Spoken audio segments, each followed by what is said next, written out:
নমস্কার, আমি তপজা। শুরু করছি মাধ্যম পডকাস্ট। আজকের এই পডকাস্ট এপিসোডে আপনাদের সামনে তুলে ধরব যে একটা দেশ তার দেশে থাকা সন্ত্রাসবাদকে কোন পর্যায়ে প্রশ্রয় দিতে পারে এবং তার জন্য কত দূর তারা যেতে পারে।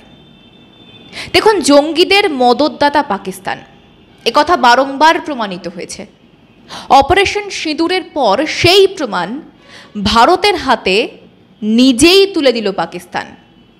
এই অপারেশনের পর পাক সংবাদ মাধ্যমে প্রকাশিত ছবিতে দেখা যায় ভারতের প্রত্যাঘাতে বাহওয়ালপুরে জৈশের হেডকোয়ার্টারে নিহত জঙ্গিদের স্যালিউট করছে পাক সেনা। তাদের জানাজায় সামিল হয়েছে পাক সেনা এবং পুলিশের আধিকারিকরা।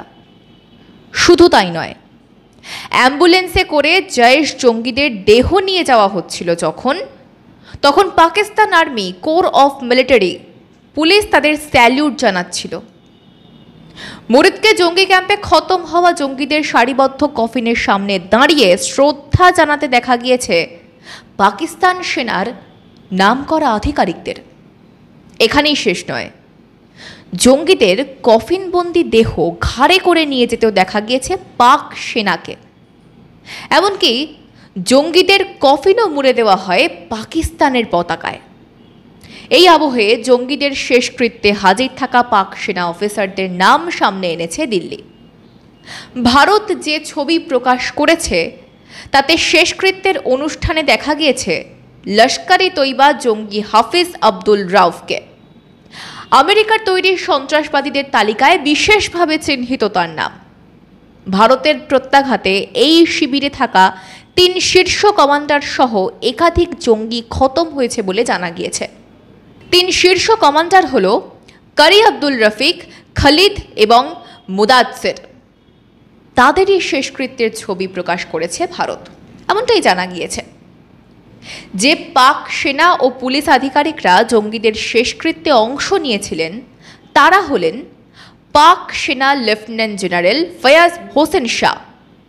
তিনি লাহোরে পদস্থ 4র্থ কোরের কমান্ডার। এছাড়াও লাহোরের 11তম পদাতিক ডিভিশনের major general Rao Imran Sartaj, brigadier Mohammad Furqan Shabbir, Punjab পুলিশের inspector general doctor Usman Anwar. এছাড়াও মালিক শোয়াইব আহমেদ ভেট, পাঞ্জাব প্রাদেশিক পরিষদের সদস্যকেও দেখা গিয়েছে শেষকৃত্যের সময়। পাকিস্তান দীর্ঘদিন ধরে দাবি করে আসছে যে তারা কোনো ধরনের সন্ত্রাসবাদকে আশ্রয় বা মদত দেয় না। উল্টে দাবি করে যে জঙ্গিবাদের সঙ্গে তারা লড়াই করছে, তারা জঙ্গিবাদের শিকার। তবে ভারতীয় সশস্ত্র বাহিনী ছবি সহযোগে প্রমাণ করে দিয়েছে অনেক পাকিস্তানি সেনা আধিকারিকরা জঙ্গিদের শেষকৃত্যে অংশ নিয়েছেন। ফলে তারা মানসিক এবং সমস্ত রকম লজিস্টিক সাপোর্ট জঙ্গিদের দেন, সেটা জলের মতো স্পষ্ট। এই বিষয়টি আগেই সাংবাদিক সম্মেলন করে উত্থাপন করেছিলেন বিদেশ সচিব বিক্রম মিস্ত্রি। তিনি নিহত জঙ্গিদের কফিনের পিছনে প্রার্থনারত পাকিস্তানি সেনা ও পুলিশ সদস্যদের উর্দি পরিহিত একটি ছবি তুলে ধরে প্রমাণ করে দেন ভারত এবং বিশ্ববাসীর কাছে। মজার ব্যাপার হলো, পাকিস্তানে এখন জঙ্গি পরিবারের সদস্যরাও বড় দায়িত্বে আছেন। ঠিক যেমন পাকিস্তান সেনার ইন্টার সার্ভিসেস পাবলিক রিলেশনস এর ডিজি আহমেদ শরীফ চৌধুরী। তার বাবা সুলতান ওয়াসির উদ্দিন মাহমুদকে আন্তর্জাতিক জঙ্গি হিসেবে ঘোষণা করেছে রাষ্ট্রসংঘ এবং আমেরিকা। আল কায়দা প্রধান ওসামা বিন লাদেনের সঙ্গেও সম্পর্ক ছিল ওয়াসির উদ্দিনের। পাকিস্তান সেনায় তারা লেফটেন্যান্ট জেনারেল হলেন আহমেদ শরীফ চৌধুরী। ভারতের সঙ্গে সংঘাতের আবহে গত কয়েকদিনে তাকে বারবার সাংবাদিক বৈঠক করতে দেখা গিয়েছে। পাক সেনার মিডিয়া ও পাবলিক রিলেশনস শাখা হল ইন্টার সার্ভিসেস পাবলিক রিলেশনস, আর ডিজি হিসেবে তিনি পাকিস্তান সেনার মুখ। পাকিস্তান সেনার সঙ্গে জঙ্গিদের হৃদ্রতার যে সম্পর্ক বছরের পর বছর ধরে আসছে এবং চলে আসছে, সেই জিনিসটা গত কয়েকদিনে তা বারবার ঝেড়ে ফেলার চেষ্টা করা হয়েছে। পাকিস্তানি সন্ত্রাসবাদের শিকার বলে তুলে ধরার চেষ্টা করা হয়েছে। কিন্তু পাকিস্তান সেনার এই মুখপাত্রের শরীরেই বইছে জঙ্গির রক্ত। আহমেদ শরীফ চৌধুরীর বাবা সুলতান ওয়াসির উদ্দিন মাহমুদ একজন আন্তর্জাতিক জঙ্গি। 1940 সালে জন্ম ওয়াসির উদ্দিনের। তিনি একজন নিউক্লিয়ার বিজ্ঞানী ছিলেন। পাকিস্তানের অ্যাটমিক এনার্জি কমিশনে কর্মজীবন শুরু করেছিলেন তিনি। পাকিস্তানে পারমাণবিক পরিকাঠামো উন্নত করায় তাঁর গুরুত্বপূর্ণ ভূমিকা রয়েছে। 1998 সালে পাকিস্তানের তৃতীয় সর্বোচ্চ নাগরিক সম্মানে সম্মানিত করা হয় তাঁকে। 1999 সালে অবসর গ্রহণের পর উম্মাহ তামিরি নৌ নামে একটি সংগঠন খোলেন তিনি। 2001 সালে তৎকালীন তালিবান প্রধান মোল্লা ওমরের সঙ্গেও দেখা করেছিলেন।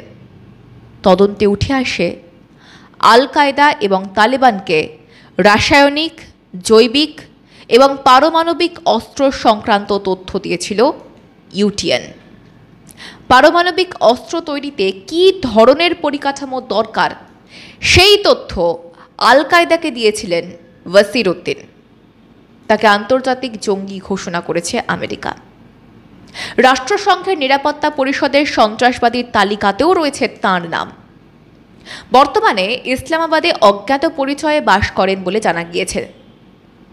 পাকিস্তানি সেনা এবং সেই দেশের গোয়েন্দা সংস্থা আইএসআই এর সঙ্গে ওতপ্রোতভাবে জড়িত জঙ্গি গোষ্ঠীগুলি, এমন একাধিক প্রমাণ আগেই উঠে এসেছে। পারভেজ মুশারফ থেকে শুরু করে আসেম মুনির পাকিস্তানি সেনাপ্রধানদের আমলে সে দেশের বাহিনীকে কাঠের পুতুল করে রেখেছে বিভিন্ন সন্ত্রাসবাদী সংগঠন। এরকম চর্চা আগেও হয়েছে আন্তর্জাতিক মহলে। কিন্তু বর্তমানে ইন্টারনেটের যুগে আর রাগঢাক করে নিজেদের এজেন্ডা চালাতে পারছে না পাকিস্তান। তাদের মুখোশের আড়ালের মুখটা বারংবার প্রকাশ্যে চলে আসছে।